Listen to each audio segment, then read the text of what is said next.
বাদশাহ জুলিয়েটের লক্ষ লক্ষ বাহিনী, হাজার হাজার বাহিনী। কোথায় হাজার হাজার বাহিনী, কোথায় ৩০০ জন। তো কোরআনের ইবারত হচ্ছে লা তাকাতা লানাল ইয়াউমা বিজালুত ওয়া জুনুদিহি।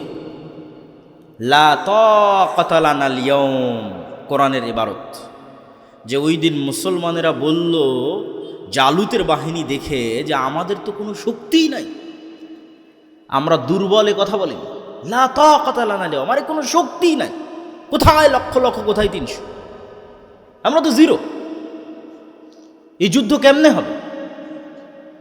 তখন ওদের মধ্যে যাদের ইমান বিল গায়বে ইয়াকিন ছিল তারা বলল, কোরআনের আয়াত, কাম মিন ফিআতিন কালিলাতিন গালাবাত ফিআতান কাসীরাতাম বিইজনিল্লাহ। তোমরা আল্লাহর উপর ইয়াকিন রাখো, আল্লাহ কত দুর্বল কওমকে কত শক্তিশালী জাতির উপর বিজয় দান করেছে। বলেন আল্লাহু আকবার।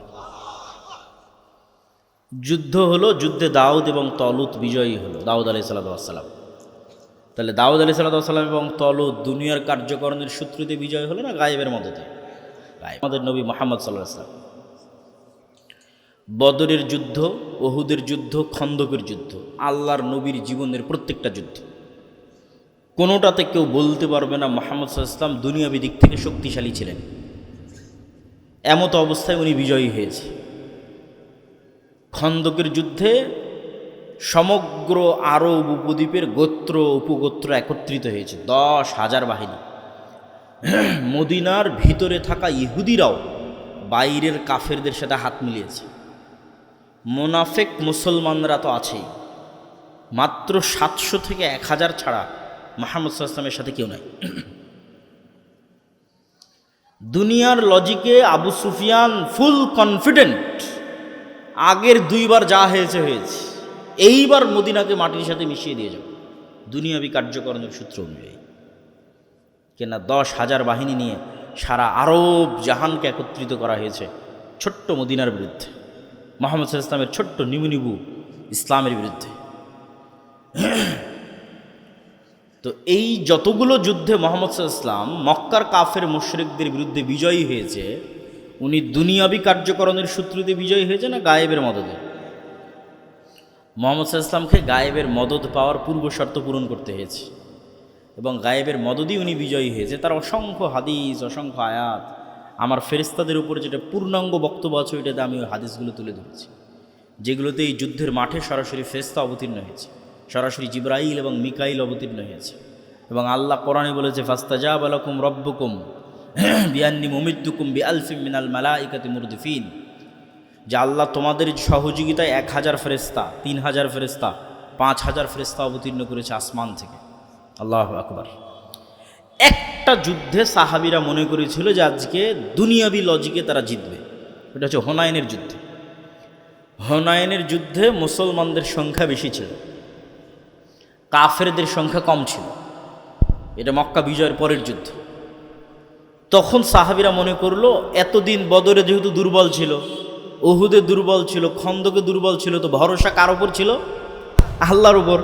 এখন যেহেতু শক্তি চলে এসেছে, তাহলে ভরসা আল্লাহর উপর থেকে নিজের উপর হয়ে গেছে। ভরসা আল্লাহর উপর থেকে এত সাহাবী আজকে উপস্থিত, 12,000 সাহাবী হুনাইনের যুদ্ধে। আজকে আমাদের হারায় কে? আর বদরে, উহুদে, খন্দকে ভরসা কার উপর ছিল? আল্লাহর উপর। আর হুনাইনে এসে ভরসা হয়ে গেল নিজের উপর, দিয়ে পরাজয় শুরু। হুনাইনের যুদ্ধে পরাজয় থেকে মুহাম্মদ সাল্লাল্লাহু আলাইহি ওয়াসাল্লাম বিজয় ছিনিয়ে এনেছে। শুরুতে পরাজয়, সাহাবীরা সব পালিয়ে যাচ্ছিল। তখন আল্লাহর নবী তার ঘোড়া থেকে লাফ দিয়ে বলছেন, আনা ইবনু আব্দুল মুত্তালিব আনান নাবিয়্যু লা কাযিব। এই তোমরা চিনো আমি কে? আমি ছোটোখাটো কোনো ঘর থেকে আসিনি, আমি হচ্ছি ইসমাইলের সন্তান, কুরাইশ বংশের সর্দার, কাবা ঘরের রক্ষক, আব্দুল মুত্তালিবের সন্তান, ইব্রাহিমের সন্তান। আমি আমার নবীয়তের দাবিতে মিথ্যুক নই, আমি সত্যবাদী নবী, অতএব আমি জিতবই জিতবো। এইভাবে যখন উনি হুঙ্কার ছেড়ে দিয়ে ঘোড়া থেকে নামলেন, আর আব্বাস ইবনে আব্দুল মুত্তালিব ওনার চাচাকে বললেন, চাচা হাঁক ছাড়েন। কোথায় যারা বায়াতুর রিজওয়ানে আমার সাথে হাতে শপথ করেছিল হুদাইবিয়ার সময়? হুদাইবিয়ার সময় আল্লাহর নবীর হাতে হাত রেখে শপথ করা হয়েছিল উসমানের জন্য যে আমরা জীবন দেব, মৃত্যুর শপথ করেছিল। কোথায় তারা আজকে? সবাই পালিয়ে যাচ্ছে কেন? যারা বদরে অংশগ্রহণ করেছিল, উহুদে অংশগ্রহণ করেছিল, তারা কোথায়? যারা সূরা বাকারা পড়েছে তারা কোথায়? যারা আলে ইমরান পড়েছে তারা কোথায়? এইভাবে যখন আল্লাহর নবীর চাচা হুঙ্কার ছাড়তে থাকলেন, তখন আবার সাহাবীরা ব্যাক আসতে থাকলেন। কিন্তু এই যুদ্ধে নিজেদের উপর ভরসা হয়ে গেছিল, এই জন্য যুদ্ধে পরাজয় শুরুতে। তাহলে কি বোঝা গেল? গায়েবের মদদ ছাড়া মুসলমানদের বিজয় সম্ভব? নবী মুহাম্মাদের হয়নি, তো আমি আপনি কে? সাল্লাল্লাহু আলাইহি ওয়াসাল্লাম। মুহাম্মদ সাল্লাল্লাহু আলাইহি ওয়াসাল্লাম আল্লাহর সহযোগিতা ছাড়া জিততে পারি না, আমি আপনি কে? এবং যত বড় বড় পৃথিবীর ইতিহাস আছে, সুলতান সালাহুদ্দিন আইয়ুবী যখন হিত্তিনের যুদ্ধে, বাদশাহ জহিরুদ্দিন আল বেরবাস যখন আইনে জালুতের যুদ্ধে, তখন হালাকু খাঁ চেঙ্গিস খাঁকে পরাজিত করবে, পৃথিবীতে এরকম কোনো শক্তির উত্থান হয়নি। মুসলমানদের রাজধানী বাগদাদকে মাটির সাথে মিশিয়ে 10 লক্ষ মুসলমানের মাথা দিয়ে মিনার তৈরি করে হালাকু খাঁ চেঙ্গিস খাঁ গেছে মিশর দখল করতে। তখন হালাকু খাঁ চেঙ্গিস খাঁর পতন হয়েছে, যখন হালাকু খাঁ চেঙ্গিস খাঁ বিজয়ের শীর্ষ চূড়ায়, ক্ষমতার শীর্ষ চূড়ায়। সুলতান সালাহুদ্দিন আইয়ুবী যখন যুদ্ধ করেছে, তখন ইউরোপীয় ক্রুসেডাররা শক্তি ক্ষমতার শীর্ষ চূড়ায়, সম্মানিত উপস্থিতি। তাহলে সারমর্ম হচ্ছে, গায়েবের মদদ ছাড়া মুসলমানদের বিজয় সম্ভব নয়। অতএব আমাকে আপনাকে আগে গায়েবের মদদ পাওয়ার পূর্ব শর্ত পূরণ করতে হবে, তাহলে বিজয় হবে। পয়েন্ট নাম্বার 2, নেতৃত্বের বিকাশ। প্রত্যেকটা জিনিসের এই পিঠ আর ওই পিঠ আছে। এই পিঠে একটা লেখা আছে, এই পিঠে একটা লেখা আছে, মুদ্রার এই পিঠ ও পিঠ। এই পিঠ যদি গোলামি হয় তাহলে এই পিঠ নেতৃত্ব, এই পিঠ যদি নেতৃত্ব হয় তাহলে এই পিঠ গোলামি। হয় আমি আপনি গোলাম, না হয় নেতা, দুইটার একটা। তা আজকের পৃথিবীতে যদি ইউরোপ আমেরিকা নেতা হয় তো আমরা গোলাম। তাহলে আমি যেই দিন নেতা হয়ে যাব সেই দিন আমি গোলাম নই, তাহলে নেতা হতে হবে। নেতা কোথায় থেকে তৈরি হয়? যেমন কোন ধান কোথায় রোপণ করলে, কোন ফুলের গাছের বীজ কোথায় বপন করলে কি হবে, এটা জানেন, আমি আপনি জানি। তো নেতা কই থেকে বের হয়? নেতা বের হয় সত্যবাদিতা, আমানতদারিতা, ন্যায়পরায়ণতা, ধৈর্যশীলতা থেকে। এই জন্য আল্লাহ যত নবী পাঠিয়েছে, সব নবী জন্মগত সত্যবাদী, সব নবী জন্মগত আমানতদার, সব নবী জন্মগত ন্যায়পরায়ণ, সব নবী জন্মগত ধৈর্যশীল। মুহাম্মদ সাল্লাল্লাহু আলাইহি ওয়াসাল্লামকে 40 বছর বয়সে শিরক করা যাবে না, তাওহীদ মানতে হবে, এটা শেখানো হয়েছে। আর 50-53 বছর বয়সে সালাত, সিয়াম, হজ, যাকাত শেখানো হয়েছে। আর এই 40 বছরের আগের জীবন আর এই 50 বছরের আগের জীবনে কোনোদিন মুহাম্মদ সাল্লাল্লাহু আলাইহি ওয়াসাল্লামকে এটা বলার দরকার হয়নি যে আপনি আজ থেকে সত্য বলবেন। কেননা উনি জন্মগতই কি বলে? সত্য বলে। আপনি আজ থেকে ন্যায় প্রতিষ্ঠা করবেন, উনি জন্মগতই ন্যায় প্রতিষ্ঠা করেন। ওনার বয়স যখন 35, তখন হাজরে আসওয়াদ নিয়ে মারামারি, ওই হাজরে আসওয়াদের মারামারি উনি ন্যায় বুদ্ধিমত্তা দিয়ে সমাধান করে দিয়েছে। তাহলে ন্যায়ের উপর, সত্যবাদিতার উপর, ধৈর্যের উপর নবীদের জন্ম। ফাসবির কামা সবারা উলুল আজমে মিনার রসুল, আপনি দৃঢ় প্রতিজ্ঞ রাসূলদের মতো ধৈর্য ধারণ করুন। ধৈর্য ধারণ ছাড়া নেতা হওয়া যায় না, ধৈর্যশীল হওয়া ছাড়া নেতা হওয়া যায় না, অসম্ভব। এখন এইটা যেহেতু নেতৃত্বের অঙ্কুর উদ্গম, বীজ ঘর, আপনি এখন মুসলমানদের স্বভাব চরিত্র, কথাবার্তা, উঠা বসা যাচাই করে দেখেন মুসলমানদের মধ্যে এই নেতৃত্বের গুণ আপনি পান কিনা। পাবেন না। যদিও বানু ইসমাইল তথা কোরাইশ, ইসমাইলের বংশধর, ইব্রাহিম আলাইহিস সালামের 2টা সন্তান, ইসহাক, ইসমাইল। ইসহাকের পরবর্তী বংশধর জেরুজালেম আবাদ করেছে, মিশর আবাদ করেছে, আবার মিশর থেকে আবার জেরুজালেম, ঈসা আলাইহিস সালাম পর্যন্ত। আর ইব্রাহিম আলাইহিস সালামের এক সন্তান ইসমাইল একদম মুহাম্মদ সাল্লাল্লাহু আলাইহি ওয়াসাল্লাম পর্যন্ত মক্কাতে। আলাদা এদের মধ্যে আর কোনো জাতীয় তৈরি হয়নি, কোনো যুদ্ধ বিগ্রহ বা গোলামি এগুলোর সাথে যুক্ত হয়নি। কিন্তু বানু ইসরাইলরা 300 বছর ফেরাউনের গোলামি করেছিল। এই 300 বছর ফেরাউনের গোলামি করার কারণে তারা নবীর সন্তান হওয়ার পরও মিথ্যা বলা শিখেছিল। নবীর সন্তান হওয়ার পরও 2 নাম্বারই ধোঁকাবাজির রাস্তা শিখেছিল। অথচ নবীর সন্তান। দেখেন কি পরিমাণ ধোঁকাবাজ ইহুদিরা। আল্লাহ বলছে শনিবারের দিন দাউদের কোরআন শোনার জন্য, জাবুর শোনার জন্য সমুদ্রের মাছেরা আসে, নদীর মাছেরা আসে, তোমরা শনিবারের দিন এদেরকে ধরবা না। তো এই 2 নাম্বার বুদ্ধি দিয়ে, ছলচাতুরি দিয়ে এরা কি করলো, শনিবারের দিন মাছগুলোকে ঘিরে রেখে রবিবারের দিন মাছগুলোকে ধরল। নাউজুবিল্লাহ। এইরকম অসংখ্য ছলচাতুরি আছে, 2 নম্বরই আছে এদের। এই যে এত বড় মজেজা দিয়ে জেরুজালেম বিজয় হলো সূর্য থামিয়ে, সেই বিজয়ের পর এরা কী করেছে আপনারা জানেন? যারা মাদ্রাসার ছাত্র, যারা বাকারা পড়েছে তারা জানে, যারা বানু ইসরাইলের ইতিহাস পড়েছে তারা জানে। যেখানে ইউশা বিন নুনকে সূর্য থামিয়ে আল্লাহ বিজয় দিল, বিজয় দেওয়ার পর আল্লাহ বলছে যেহেতু এত বড় বিজয় দিলাম, তোমরা মাথা নত অবস্থায় সুজ্জাদান মাথা নত অবস্থায় আল্লাহর তাসবিহ পাঠ করতে করতে জেরুজালেমে ঢুকবা। এত বড় বিজয়, মাথা নত করে আল্লাহর তাসবিহ পাঠ করতে করতে ঢুকবা। মুহাম্মদ সাল্লাল্লাহু আলাইহি ওয়াসাল্লাম যেদিন মক্কা বিজয় করে, ওই দিন মুহাম্মদ সাল্লাল্লাহু আলাইহি ওয়াসাল্লাম মক্কার নিচু দিক থেকে উপর দিকে ওঠেনি। মক্কার ভৌগোলিক মানচিত্র উনি জানেন, একটা এলাকার কোন দিক উঁচু কোন দিক নিচু আপনি জানেন না, খুব ভালো করে জানেন। তো মুহাম্মদ সাল্লাল্লাহু আলাইহি ওয়াসাল্লামের বাড়ি তো মক্কায়, উনি জানে যে মক্কার কোন দিক উঁচু কোন দিক নিচু। তো উনি যেই দিন মক্কা বিজয় করে ওই দিন উনি মক্কার নিচু দিক থেকে উপর দিকে উঠেননি, উনি এমন রাস্তা চয়েস করেছেন যেটা উপর থেকে নিচে নামে, এবং যখন উপর থেকে নিচে নামে তখন তার উটও মাথা নিচু, আর মুহাম্মদ সাল্লাল্লাহু আলাইহি ওয়াসাল্লামের মাথা ঠেকতে ঠেকতে উটের যে রেহেল আছে সেখানে ঠেকে গেছে, আর মুখে তাসবিহ আছে আল্লাহর শুকরিয়া, বলেন আল্লাহু আকবার, ইচ্ছাকৃতভাবে আল্লাহর শুকরিয়া আদায় করার জন্য। আর বানু ইসরাইলদের যখন সূর্য থামিয়ে বিজয় দেওয়া হলো, আল্লাহ বলল তোমরা সিজদা অবস্থায় যাবা মাথা নিচু করে, এরা পিছন আগে দিকে দিল আর মাথা এদিক দিয়ে ঢুকলো।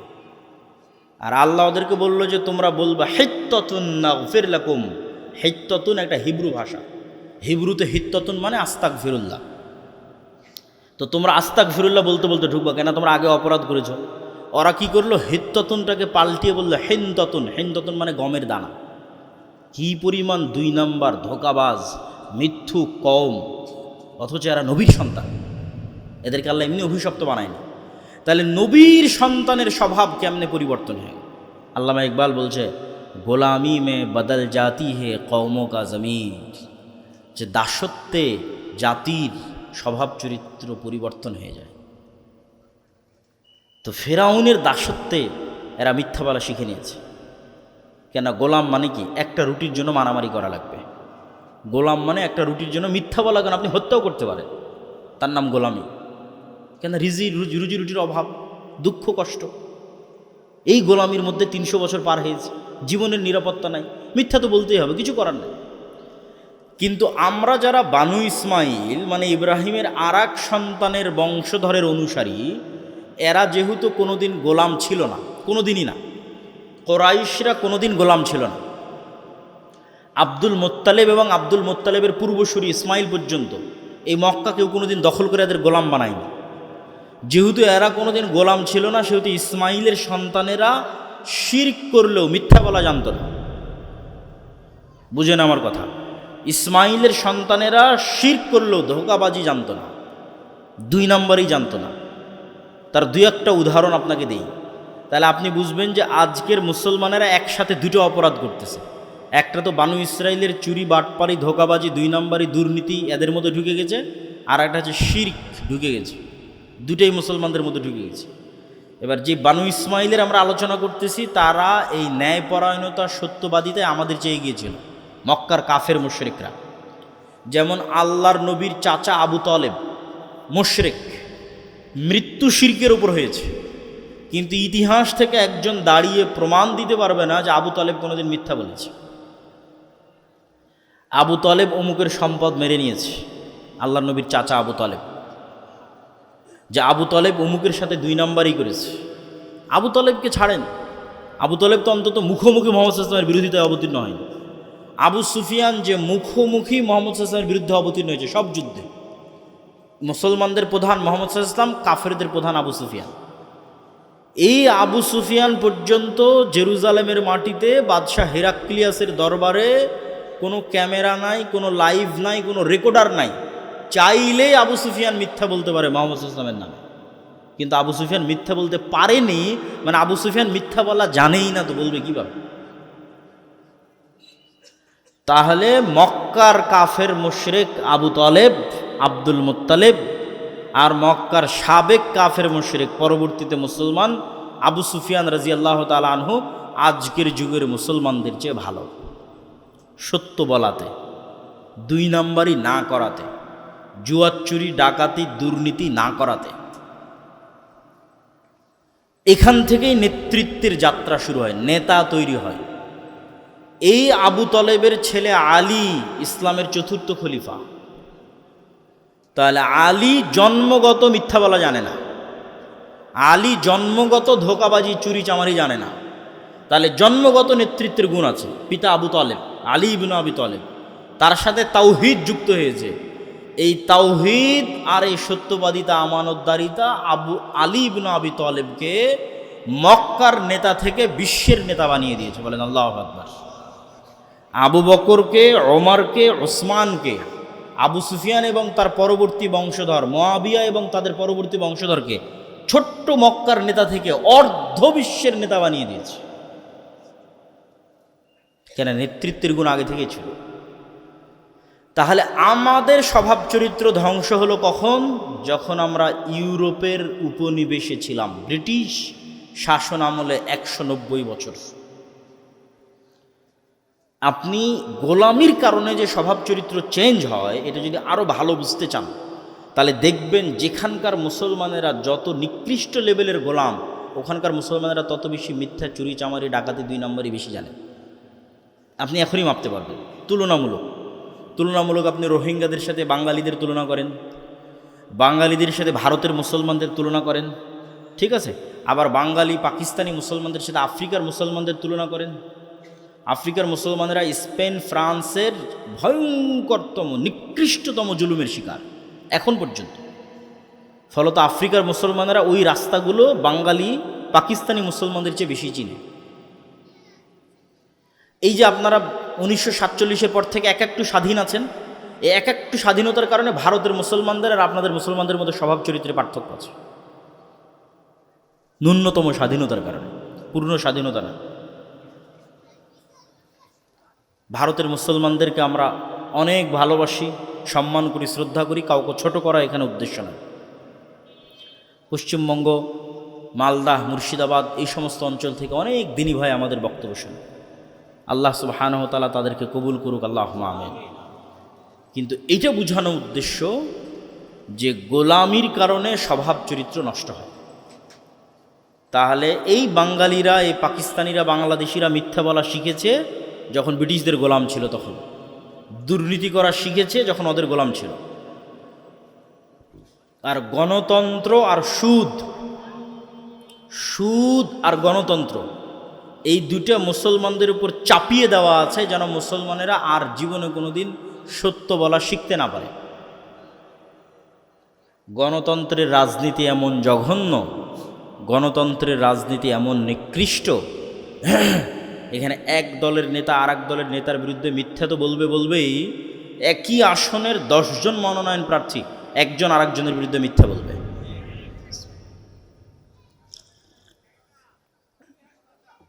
তাহলে আজকে যে এমপি, মন্ত্রী, মিনিস্টার মিথ্যা বলে এমপি হচ্ছে, দুর্নীতি করে এমপি হচ্ছে, এই এমপি, মন্ত্রী, মিনিস্টারকে, এই প্রধানমন্ত্রীকে ভারত আর আমেরিকার জন্য টাকা দিয়ে কিনে নেওয়া কিছুই নয়। কেন? আমার যাত্রাই শুরু হয়েছে দুর্নীতি দিয়ে। তাহলে মেরুদণ্ডওয়ালা, সত্যবাদী, ন্যায়পরায়ণ কোনো নেতা মুসলমানদের যেন না আসে, এটা বন্ধ করার জন্য গণতন্ত্র দেওয়া আছে। গণতন্ত্রে যে 2 নম্বরই রাস্তা অবলম্বন করবে ওই টিকে থাকতে পারবে, আর যে 2 নম্বরই রাস্তা অবলম্বন করবে না, ওকে শরীফ ওসমান হাদির মতো গুলি করে উড়িয়ে দিবে। এটাই গণতন্ত্র। সম্মানিত উপস্থিতি, তাহলে সত্যবাদী এবং ন্যায়পরায়ণ হওয়াই নেতা হওয়া, আর সত্যবাদী এবং ন্যায়পরায়ণ না হওয়াই গোলাম হওয়া। তাহলে যত এমপি, মন্ত্রী, মিনিস্টার মনোনয়ন প্রার্থী হচ্ছে, টাকা দিয়ে মনোনয়ন কিনে নিচ্ছে, এরা নেতা না গোলাম? গায়েবের লজিকে এরা নেতা না গোলাম? বলেন না কেন? নেতা না গোলাম? গোলাম। আপনি নেতা তৈরি করতেছেন না, গোলাম তৈরি করতেছেন। দুনিয়ার লজিকে সে নেতা হতে পারে, গায়েবে তো আগেই নেতার খাতা থেকে কাটা চলে গেছে। কেন না মিথ্যা বলতেছে, দুর্নীতি করতেছে, ও তো নেতৃত্বের খাতা থেকে আগেই কাটা, আগেই বাদ, গোলাম তৈরি হচ্ছে। সম্মানিত উপস্থিতি, সুদের কথা কেন বললাম যে সুদ গোলাম তৈরি করে? রাসূল সাল্লাল্লাহু আলাইহি ওয়াসাল্লাম বললেন বহু দোয়ার মধ্যে, আল্লাহুম্মা ইন্নী আউযুকা মিনাল মা'সামি ওয়াল মাগরাম, আল্লাহুম্মা ইন্নী আউযুকা মিন যালঈদ দাইন ওয়া গালাবাতির রিজাল। আল্লাহর লোন থেকে বাঁচতে চাই, কর্জ থেকে বাঁচতে চাই। আল্লাহর নবীকে সাহাবীরা জিজ্ঞেস করলেন, আপনি কেন এত লোন কর্জ থেকে বাঁচতে চাচ্ছেন? রাসূল সাল্লাল্লাহু আলাইহি ওয়াসাল্লাম বললেন, মানুষ যখনই লোন নেওয়া শুরু করে তখনই মিথ্যা বলা শুরু করে। আজকে অনেক মা এবং বোন উপস্থিত আছে, আপনারা যারা কিস্তিতে লোন নিয়েছেন তারা একটু বুকে হাত দিয়ে বলেন যে আপনি কতটুকু সত্যের উপর অটল আছে। অনেকেই তো এমন আছে নিজে তো মিথ্যা বলে বলে নিজের ছেলে মেয়েকেও মিথ্যা বলা শিখায়। তাহলে যেই ছেলেকে আপনি আজকে মিথ্যা বলা শিখাচ্ছেন, যেই মা আজকে মিথ্যা বলতেছে, তাদের সন্তানেরা কেউ নেতা হবে না গোলাম হবে? গোলাম হবে। তাহলে প্রত্যেক মুসলমানকে যদি সুদের সাথে যুক্ত করা যায়, প্রত্যেক মুসলমানকে যদি গণতন্ত্রের রাজনীতি, 2 নম্বর রাজনীতি শেখানো যায়, তাহলে মুসলমানদের মধ্যে আর নেতা তৈরি হবে না গোলাম তৈরি হবে? গোলাম তৈরি হবে। নেতা তৈরি হওয়ার রাস্তা বন্ধ করে দেওয়া হয়েছে। সম্মানিত উপস্থিতি, আমরা আমাদের বক্তব্যের 3 নম্বর পয়েন্ট হচ্ছে সৎ আমল। 4 নম্বর পয়েন্ট জ্ঞান এবং শিক্ষা। বাম পাশের এই পর্দাটা খুলে দিলে মানুষজন আরো বসতে পারবে। তারপর পর্দা খুলে দিলে আরো যদি কিছু বসার জায়গা হয়, আমি জানি না, জায়গা নাই। ঠিক আছে, বক্তব্য আমি দ্রুত শেষের দিকে নিয়ে যাচ্ছি। আমাদের জানতে হবে গায়েবে কিভাবে বিজয় নির্ধারিত, গায়েবে কিভাবে নেতা হয়। তো গায়েবে নেতা হওয়ার রাস্তা নবীদের জীবনী। নবীরা কেমনে নেতা হয়েছে? সত্য বলে, আমানতদার থেকে ধৈর্যশীল হয়ে। তাহলে মুসলমান মিথ্যা বলছে মানে নেতা হবে না, নেতা হবে না মানে গোলামি কনফার্ম। তাহলে আগে গায়েবের লজিকটা জানতে হবে। পয়েন্ট নাম্বার 3, সৎ আমল। গায়েবের মদদ আসমান থেকে দুনিয়াতে টেনে আনতে পারে সৎ আমল। গায়েবের মদদ আসমান থেকে দুনিয়াতে টেনে আনতে পারে সৎ আমল। তার মধ্যে 2টা আমল এমন পাওয়ারফুল যা নিশ্চিত অবধারিত গায়েবী মদদকে দুনিয়াতে টেনে আনতে পারে। একটা হচ্ছে রাতের সালাত, তাহাজ্জুদের সালাত, আর আরেকটা হচ্ছে সকাল সন্ধ্যার জিকির। আল্লাহু আকবার। মুহাম্মদ সাল্লাল্লাহু আলাইহি ওয়াসাল্লাম এগুলো জানতেন, উনি গায়েবের কার্যকরণের সূত্র জানতেন। বদরের যুদ্ধের আগের রাতে ওনার যে লম্বা সালাত, ইতিহাস পড়ে দেখেন। মুহাম্মদ সাল্লাল্লাহু আলাইহি ওয়াসাল্লাম তো নবী, উনি তো বলতে পারে যে আমার যুদ্ধে বিজয় হবেই, কিন্তু উনি খুব ভালোভাবে জানে যে গায়েব থেকে মদদ না আসলে বিজয় হবে না। তো নবীর হবে না তো আমার কেমনে হবে? এই জন্য নবী রাতে সালাতে দাঁড়িয়েছে,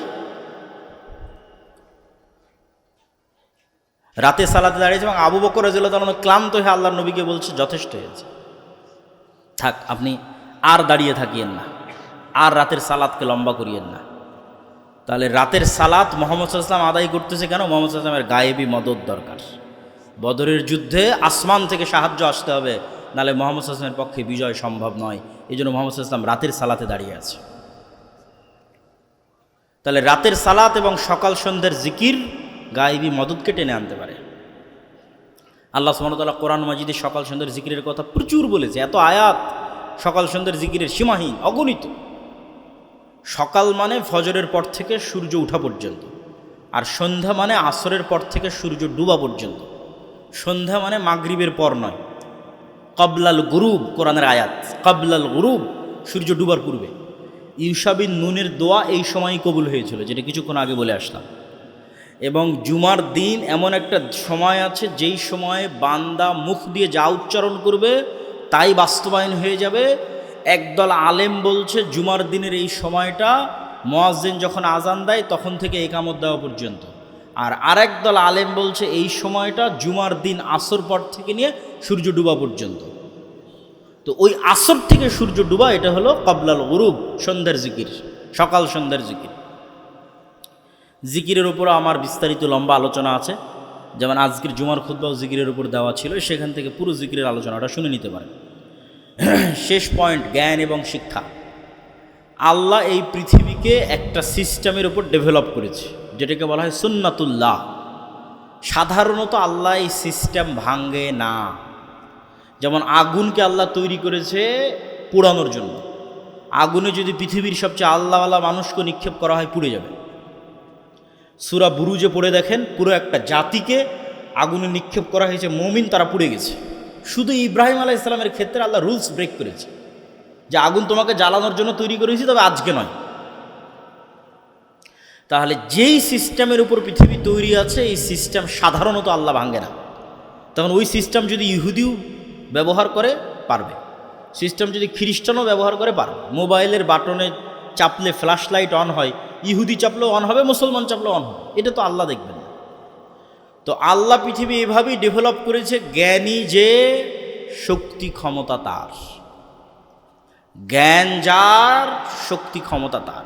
এই রুলসের উপর পৃথিবী ডেভেলপ করা আছে। কেন আল্লাহ নিজে সবার চেয়ে জ্ঞানী। আদম আলাইহিস সালাতু ওয়াস সালাম পৃথিবীর সব মানুষের চেয়ে জ্ঞানী। ফেরেশতা এবং জিন আদম আলাইহিস সালামকে সিজদাই দিয়েছে তার জ্ঞানের কারণে। আর ওই যে 300 জন দাউদ আর তলুত যারা যুদ্ধ করলো, যাদের বিজয় হলো, ওদের নেতা নির্ধারণ করার সময় আল্লাহ কোরআনে বলেছেন, একে নেতা বানাচ্ছি কেননা এ জ্ঞানী, তোমাদের মধ্যে জ্ঞানী। তো আজকে আমেরিকা এবং ইসরায়েল, ইহুদি আর খ্রিস্টানেরা যদি জ্ঞান বিজ্ঞান পড়াশোনা নিয়ে ব্যস্ত থাকে, আর বাংলাদেশ নরসিংদী শিলমন্দির যুবকেরা যদি, মুসলমানের সন্তানেরা যদি free fire, PUBG, TikTok, Facebook, বিড়ি, সিগারেট, জুয়া, মোবাইল, নেশা এগুলো নিয়ে ব্যস্ত থাকে, তো পৃথিবীর নেতা কে হবে আর গোলাম কে হবে? আপনি বলেন। ও যদি ইহুদি খ্রিস্টান হয় তবুও নেতা হবে, কেন সময় দিচ্ছে জ্ঞান শিক্ষার পিছনে। আর আমার সন্তানেরা সময় দিচ্ছে প্রত্যেক যেখানে সময় নষ্ট হবে, জুয়া, নেশা এগুলোর পিছনে আমাদের সন্তানেরা সময় দিচ্ছে। তাহলে আমরা নেতা হতে পারবো না। অতএব নেতৃত্বের যেই রাস্তা আল্লাহ পৃথিবীতে তৈরি করেছে, সেটার শর্ত আপনাকে পূরণ করতে হবে। সেটা যে জ্ঞানে এবং শিক্ষায় আপনাকে এগিয়ে যেতে হবে। পুরো কোরআন জ্ঞান। ইকরা বিসমি রাব্বিকাল্লাযী খালাক, ইকরা ওয়া রাব্বুকাল আকরাম। মুসলমানেরা জ্ঞান বিজ্ঞান সভ্যতার সূতিকাগার ঘটিয়েছে। এই জ্ঞান চর্চার জন্যই আমরা সারা বাংলাদেশে কাজ করে যাচ্ছি। আজকে আপনাদের এখানে আসাটা আমাদের যেন অস্থায়ী না হয়, এই জন্য আপনাদের মসজিদ ভিত্তিক মক্তব চালু করতে হবে। আমরা এনটিভিতে এবার জাতীয় মক্তব প্রতিযোগিতা আয়োজন করতেছি, যেটা রমজানে সরাসরি সম্প্রচারিত হবে। আমাদের থেকে ট্রেনিং নিয়েছে এরকম মক্তবের সংখ্যা প্রায় 700। যেই 700 মক্তবের শিক্ষকেরা জামিয়া সালাফিয়া, ডাঙ্গিপাড়া, পাবা, রাজশাহীতে গিয়ে 1 সপ্তাহব্যাপী থেকে খেয়ে ট্রেনিং নিয়েছে। তাদের যাতায়াত খরচও আমরা দিই, তাদের থাকা খাওয়া খরচও আমরা দিই। এবং যদিও বলতে হয় না, তারপরেও আজকে আমাদের আন্টির দাওয়াতে আমরা এখানে এসেছি। এম এ সবুর সাহেব, তার সম্মানিত স্ত্রী, ওনার একটা বড় সহযোগিতা আছে এই সমস্ত মক্তব পরিচালনাতে। আল্লাহ তাকে কবুল করুক, আল্লাহুম্মা আমিন। তো এই যে দেশব্যাপী মক্তব, এটা একটা বড় মাধ্যম শতভাগ মুসলমানের সন্তানকে কোরআন ও দ্বীনের জ্ঞান শেখানোর। এটা বড় মাধ্যম, কোরআন এবং দ্বীনের জ্ঞান শেখানোর একটা বড় মাধ্যম এই মক্তব। এই মক্তবকে শক্তিশালী করতে হবে। মসজিদে এসি, টাইলস, ফ্যান, লাইট কত কি লাগিয়েছে, কিন্তু শিক্ষার ব্যবস্থার দিকে আমাদের নজর নাই। অথচ আজকে ব্র্যাক এবং এনজিওগুলোকে দেখেন, ওরা একটা টাকা পেলে শিক্ষার পিছনে ইনভেস্ট করে। আমরা কি করলাম? আমরা টাকা উড়িয়ে মজা করে আরাম আয়েশ করে শেষ করে দিচ্ছি। টাকা জ্ঞানের পিছনে, বিজ্ঞানের পিছনে, শিক্ষার পিছনে ব্যয় করতে হবে। আল জামিয়া সালাফের অধীনে আমাদের বিভিন্ন প্রতিষ্ঠান অধিভুক্ত, প্রায় 50-এর অধিক প্রতিষ্ঠান অধিভুক্ত অবস্থায় আছে। এই কারো কেউ যদি আপনারা প্রতিষ্ঠা করেন, সেগুলোকে জামিয়া সালাফের সিলেবাস অনুযায়ী পরিচালিত করতে পারেন, এটা একটা বড় মাধ্যম। এবং সর্বোপরি আমাদের যে লিখিত বই পুস্তকগুলো আছে, যেমন আমি ইদানিং যত বক্তব্য দিচ্ছি, সেটা জিকির হোক, ইমান বিল গায়েব হোক, ফেরেশতা শয়তান হোক, রুহ নাফস হোক, সেটা আমার আল্লাহর পথে যাত্রা, এটা নতুন বই। এই বইটা লেখাই হয়েছে ইমান বিল গায়েবে মুসলমানদের ইয়াকিন তৈরি করার জন্য। প্রত্যেকটা মসজিদে যেন সাপ্তাহিক দার্সের অন্তর্ভুক্ত হয়, অথবা দৈনিক 1 পৃষ্ঠা করে পাঠচক্র হিসেবে পড়া হয়, এরকম একটা নিয়ত নিয়ে বইটা লেখা। আজকে যদি থাকে, যদিও খুব দ্রুত শেষ হয়ে যাচ্ছে, এক জায়গায় গেলে আরেক জায়গায় থাকে না, হয়তো আজকের জুমার সালাতেই প্রায় শেষ হয়ে গেছে, 2-1টা থাকতে পারে। থাকলে আপনারা সংগ্রহ করার চেষ্টা করবেন। পাশাপাশি আমাদের যে ফতোয়ার বই, 1000 ফতোয়াকে একত্রিত করে পবিত্রতা এবং সালাতের উপর, অজু, তারপরে তায়াম্মুম, ফরজ গোসল, হায়েজ, নেফাস, সালাত সব মিলে এমন কোনো প্রশ্ন নাই যা ওখানে নাই, প্রায় 1000 প্রশ্ন। এটাও দেখতে পারেন। আব্দুর রহিম আমার ছোট ভাই কিছুক্ষণ পর আপনাদের সামনে কথা বলবে।